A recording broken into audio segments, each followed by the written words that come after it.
Good morning. Shri Nandi विश्वविद्यालय द्वारा संचालित ऑनलाइन क्लासेस में आपका स्वागत है।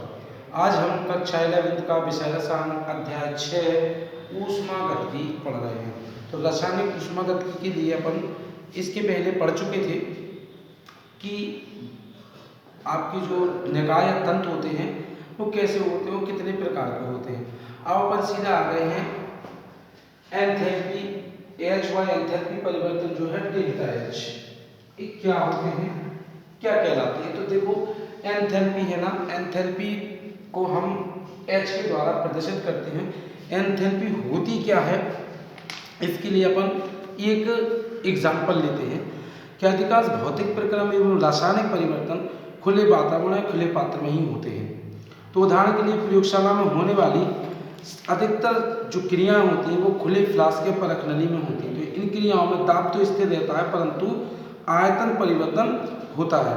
तो आयतन स्थिर होने पर जो अवशोषित ऊष्मा की मात्रा है और उत्सर्जित ऊष्मा की मात्रा है वो डेल्टा यू बराबर QVI की निश्चित आयतन से प्रतिशत की जाती है। परंतु आयतन स्थिर न होने पर इनमें संकुचन या प्रसार होता है।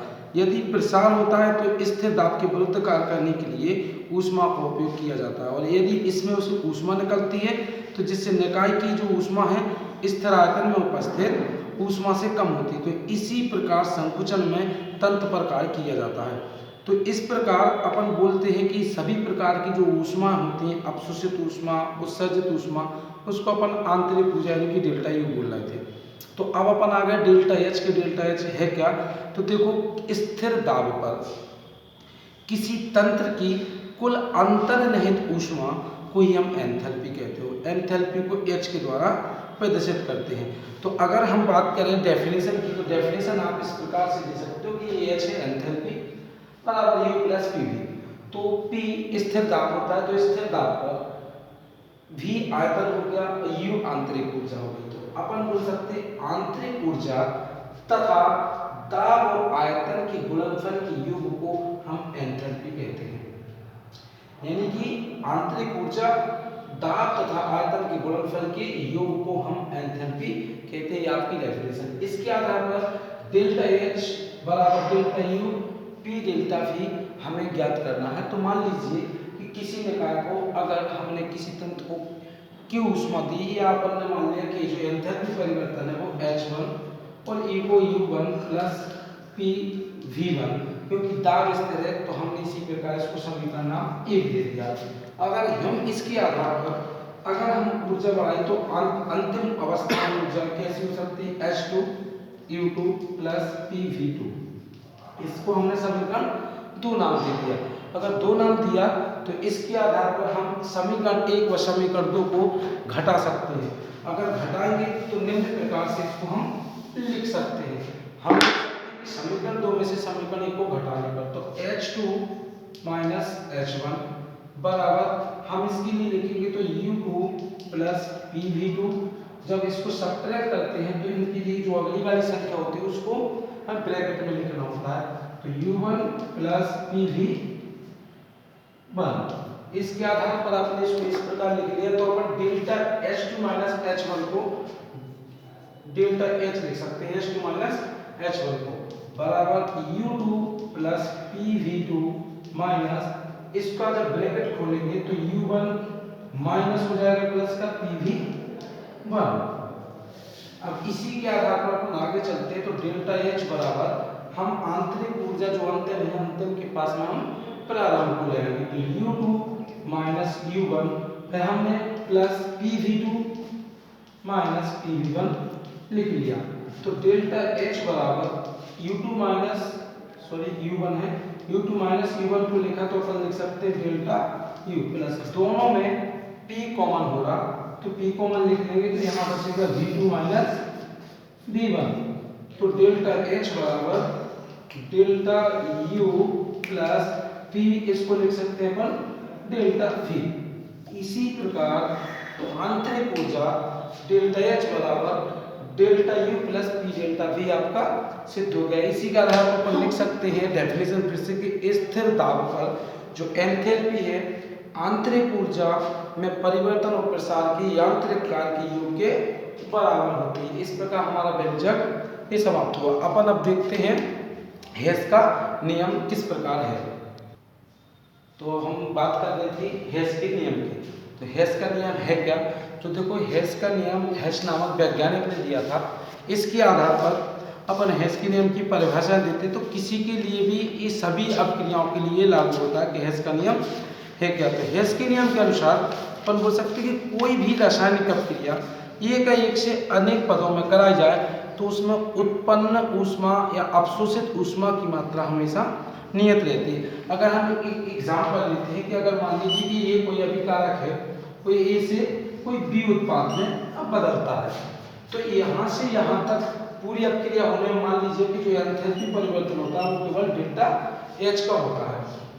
तो यदि यही अपक्रिया पहले ए से मान लीजिए कि A1 बनाए, A1 से मान लीजिए कि A2 बनाए, कोई A2 से मान लीजिए फिर B बनाए, ये अपक्रिया कितने पदों में 1 2 3। तो अपन बोल सकते हैं कि इसमें उत्पन्न जो अवशोषित ऊष्मा की मात्रा Q है, Q1 Q2 Q3, तो टोटल ऊष्मा जो Q के बराबर हो जाएगी यानी कि Q1 plus Q2 plus Q3 के बराबर। तो जो इसमें एंथैल्पी होगा वो H1 H2 H3 को अपन बोल सकते हैं टोटल किसके बराबर हो जाएगा डेल्टा H के बराबर। तो यही हेस की ऊष्मा का स्थिर नियम है। हेस की ऊष्मा का स्थिर नियम यानी कि कोई भी रासायनिक अपक्रिया एक से अनेक पदों में कराई जाती है तो उसमें उत्पन्न ऊष्मा की मात्रा अवशोषित ऊष्मा की मात्रा का मान नियत यानी कि फिक्स रहता है। अब इसके आधार के बाद हम पढ़ते हैं डेल्टा यू का मापन यानी कि बम कैलोरीमीटर की सहायता से हम किसी की आंतरिक ऊर्जा किस प्रकार ज्ञात करते हैं। तो देखो सबसे पहले आपकी बुक में एक चित्र दिया होगा, तो उस चित्र में देखना बम कैलोरीमीटर है क्या। तो बम कैलोरीमीटर की सहायता से हम किसी की भी ऊष्मा का मान ज्ञात कर सकते हैं। तो इसमें एक स्टील का तो पात्र होता है, इस पात्र में हम पूरा स्टील का बना हुआ पात्र होता है, वो इसके लिए हम बम कैलोरीमीटर बोलते हैं। तो इसमें एक इलेक्ट्रोड डाला रहता है, इस इलेक्ट्रोड में यह इलेक्ट्रोड एक कप के आकार का होता है जिसमें जल भरा रहता है, जिसका हमें डेल्टा यू का मापन करना होता है। फिर इसके बाद इसके बगल में एक थर्मामीटर लगा होता है तथा एक बेडोलक डाला रहता है। बेडोलक उसको बोलते हैं जिसको घुमाते हैं तो ऊष्मा में वृद्धि हो, तो एक बेडोलक डाला रहता है। फिर इसके बाद इस पात्र को ढक करके रख देते हैं। अब अगर हम चाहें तो इलेक्ट्रोड के द्वारा इसमें विद्युत धारा प्रवाहित करें तो विद्युत धारा प्रवाहित करने पर वह ताप के विद्युत के कारण वह जिस जल को लिया था वो गर्म होगा तो बेडोलक के द्वारा उसको हम मिला देंगे। अब बेडोलक के द्वारा मिला देने के पश्चात उसके संपूर्ण पदार्थ का जो तापमान है उसमें वृद्धि हो जाएगी। तो जो अपन ने थर्मामीटर डाला है उस थर्मामीटर में अपन ये देखेंगे कि पहले का टेम्परेचर कितना था और अब बाद का टेम्परेचर कितना हो गया। तो टेम्परेचर उन टेम्परेचरों को नोट कर लेते हैं। अगर नोट करने के बाद जितना जो ऊष्मा में परिवर्तन हुआ वही परिवर्तन ही डेल्टा यू का मापन कहलाता है। तो इस प्रकार आपका डेल्टा यू का मापन कंप्लीट हो गया। अब इसके बाद देखते हैं कि अब अपन क्या पढ़ रहे हैं। तो अब हम पढ़ते हैं एंट्रोपी। तो एंट्रोपी को बाद में जानेंगे, पहले अपन एंट्रोपी के आधार पर अणुभंजन, संपन्न ऊष्मा, ऊर्ध्वपातन ऊष्मा, दहन ऊष्मा, बाष्पन ऊष्मा, तनुकरण की ऊष्मा पढ़ते हैं। तो सबसे पहले अपन पढ़ते हैं ऊर्ध्वपातन। कि ऊर्ध्वपातन है क्या। तो देखिए आप जानते हो कुछ पदार्थ ऐसे होते हैं जो ठोस अवस्था से सीधे गैस अवस्था में बदलते हैं। ऐसे पदार्थों का आपने नाम सुना होगा और देखा होगा। जैसे आपने कपूर का नाम सुना होगा। कपूर जो है ना ठोस अवस्था से ठोस से सीधा गैस में बदलता है, इस तरफ में कभी नहीं बदलता। दूसरी एग्जाम्पल के तौर पे अपन बोलते हैं कुनैन की गोलियां आपने देखी होगी। अगर इनको बिस्तर में जहाँ पे कपड़े वगैरह रखे रहते हैं वहाँ पे रख दीजिए तो पूरे जगह उस जगह बरसात हो चाहे गर्मी हो चाहे सर्दी हो उन्हें कोई फर्क नहीं पड़ता। उन गोलियों के लिए वो ठोस अवस्था से सीधी गैस अवस्था में बदलती है, कभी भी द्रव अवस्था में नहीं आ सकती हैं। तो ऐसे पदार्थ कुछ ऐसे पदार्थ होते हैं जो सीधे ठोस अवस्था से सीधे गैस अवस्था में बदलते हैं। तो ऐसे पदार्थों को हम ऊर्ध्वपात कहते हैं। क्या बोलते हैं? ऊर्ध्वपात। अब अपन डेफिनेशन देते हैं कि ऊर्ध्वपातन किसे कहते हैं। तो अपन बोलेंगे जब किसी पदार्थ के ठोस एक मोल ऊर्ध्वपात मतलब वो पदार्थ हो गया। एक मोल ऊर्ध्वपात के ऊर्ध्वपातन के लिए जितनी ऊष्मा की आवश्यकता होती है उसे हम ऊर्ध्वपातन एंथैल्पी कहते हैं। यानी कि ऊर्ध्वपातन एंथैल्पी किसे कहते हैं? एक मोल ऊर्ध्वपातन के लिए जितनी ऊष्मा की आवश्यकता होती है उसे हम ऊर्ध्वपातन एंथैल्पी कहते हैं। अब अपन बात करते हैं अणुभंजन कि अणुभंजन की एंथैल्पी क्या कहलाती है। तो देखो, हर एक पदार्थ, जैसे कोई पदार्थ है, एक एग्जाम्पल लेते हैं अपन कि जैसे मीथेन का सूत्र CH4 है। अब एक अणु है तो इसमें कितने कार्बन के साथ 4 हाइड्रोजन जुड़े हैं सिंगल बंधन के द्वारा। अब हमें इन्हें किस अवस्था में प्राप्त करना है? कार्बन को सिंगल और हाइड्रोजन को सिंगल, ऐसे अणु के रूप में, अलग अलग तत्वों के रूप में। तो इस आधार पर हम बोल सकते हैं कि एक मोल अणु से मुक्त अवस्था में परमाणु प्राप्त करने के लिए हमें जितनी ऊर्जा की आवश्यकता पड़ती है उसे हम अणुभंजन एंथैल्पी कहते हैं। यानी कि एक मोल अणु से मुक्त अवस्था में परमाणु प्राप्त करने के लिए जितनी ऊर्जा की आवश्यकता होती है उसे हम अणुभंजन एंथैल्पी कहते हैं। अब आते हैं संवहन एंथैल्पी। तो देखिए, संवहन का मतलब होता है सीधा बनना। तो जिस प्रकार अणुभंजन में हमने इसको तोड़ा है परमाणु के रूप में, इसी प्रकार हम परमाणु से कोई अणु बना रहे हैं तो हम बोल सकते हैं कि एक मोल पदार्थ के बनने में जो एंथैल्पी परिवर्तन होता है उसे हम संवहन एंथैल्पी कहते हैं।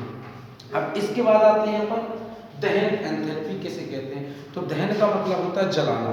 तो किसी भी पदार्थ के एक मोल को पूर्ण रूप से दहन करने के लिए, दहन करने के लिए हमें जितनी ऊर्जा की आवश्यकता होती है और उसकी क्या कहलाती है? दहन एंथैल्पी कहलाती है। इसी प्रकार हम बोलते हैं बाष्पन की एंथैल्पी।